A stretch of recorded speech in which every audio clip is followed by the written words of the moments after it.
A new pilot project is underway that aims to stop speeding around school zones. If you've got a child in school, you know how important that is. Let's meet Fred, or Earl, depending on what language you speak. In English, the Educational Awareness Reward Light. Earl. It protects children from fast-moving traffic by stopping vehicles going over the speed limit. It's a smart traffic light that will turn red if you're going over the limit. But, if you're going the right speed, if you're going at or under the speed limit, it stays green. Right now, it's being tested in a school zone in Brossard, zones which are too often found to have drivers routinely speeding and putting those most vulnerable at risk. Let's go now to Anthony Lapointe from Signalisation Kalitec, the co-owner and sales director of the company. Anthony, welcome to the show.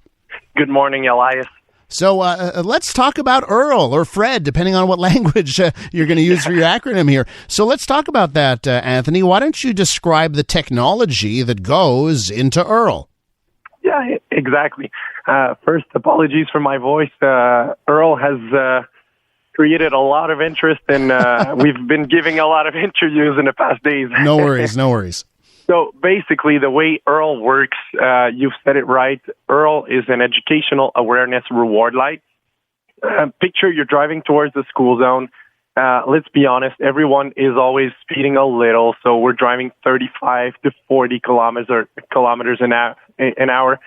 And picture there's a red light ahead of you. So what do? You lift up the foot and you think you're about to stop. But then the light, as soon as you're driving the right speed, for example, 30 kilometers in this specific case, it will give you green. And this is the aspect of the reward. And if you see the turns green and then you speed up again, does it go back to red? So that's a good question, Elias. There's a bunch of preset parameters in the light to make it smart and to prevent any type of awkward behaviors in the light. If it gives you green, it's going to give you green for a couple seconds. But since it gets you from pretty far away, about 100 meters, 80 to 100 meters, you could technically have time to, if you start speeding up again, it will eventually give the red again. Gotcha. So you have to drive the right speed in front of the light. But the goal here is really to slow people down, because we have, for example, a park or a residential area or a school ahead, and it's to make people realize that this is a critical area where, for example, children could be around, and it's important to slow down. Anthony, how did this pilot project come about? Did the school or the city reach out to you, or was this you being proactive? How did this pilot project come about? So we actually met with the city of Brossard during a trade show specifically for transport, which is the HTR, Association Québécoise des Transports. And Brossard immediately, they shown a lot of interest in the solution. I think it would be important to mention that this solution has been around in Europe for a decade, and it's been approved by the Ministry of Transportation of France for 2 years. So it's not some new prototype that we launched. It's something that we saw in other countries and we brought here. So it's been tried and proven, and it's very effective over in Europe. So the city of Brossard immediately were interested in launching a pilot project to test it out. And so far, it's been in the field for 10 days, and we've already seen a lot of improvement in the speed. Let's be honest, there's a red light. People have to slow down. It's an obligation at this point. As you were talking about Europe, I got a text message from a listener, Anthony, and they write this: Elias, in small towns in Portugal, they have this. If you're speeding, the light stays red. If you're below the limit, it stays green. I love it. So yeah, it does work. It's been working for a while in other parts of the world. Exactly. In France, the regulation is that the light is always red, and it will give you green if you're driving the right speed. I believe that in Portugal it's the opposite, so it's always green, and it will give you a red if you're speeding. To be honest, I haven't checked the Portugal regulation in details, but the way we set it up in Quebec is the same as in France. It's always red. It's a light that we want people to see and slow down immediately and not try to speed to get that green light. And the early indications, Anthony, are that it's working in Brossard as well. Yes. So the light is a smart light. It will gather data. We'll wait for the full 90-day pilot project period to reveal the official data. But so far, just visually, you can see the impact, people slowing down, braking in front of the light, and not necessarily speeding up again.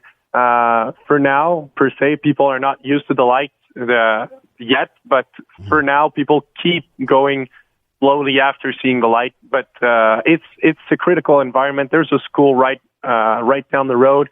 There's a pedestrian crosswalk about 50 meters down the light. So I think people understand that they have to drive slow in this specific area.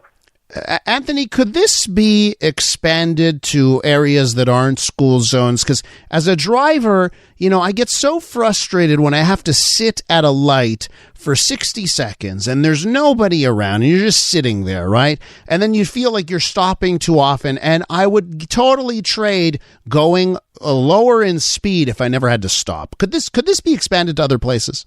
So, yes, that's a good question, Elias. This traffic light is really not meant to monitor intersections. It has to be in a stretch where there is no intersection. Gotcha. You have to be at least 30 meters away from an intersection because if you're driving the right speed, it will give green. So it's not meant to manage intersections. It's really meant to slow people down, moderate speed. So you have to be 30 meters away from an intersection, but also from a pedestrian crosswalk because we don't want to give pedestrians a false sense of safety.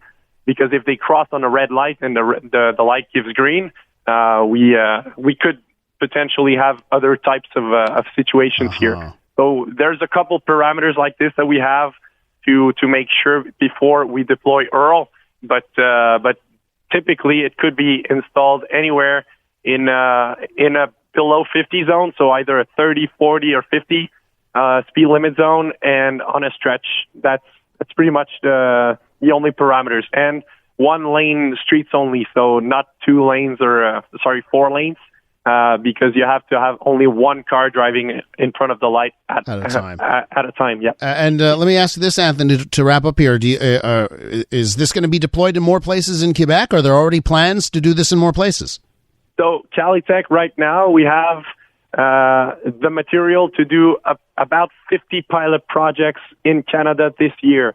So we're right now at the UMQ trade show, which is in Gatineau, and there's a lot of interest from other elected officials of other municipalities.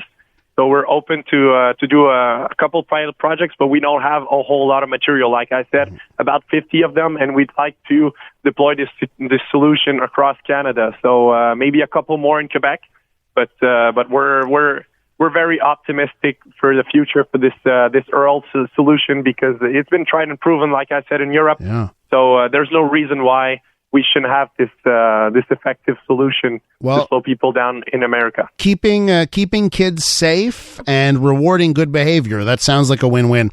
That's our mission. Anthony, thanks so much for coming on the program this morning. I appreciate it.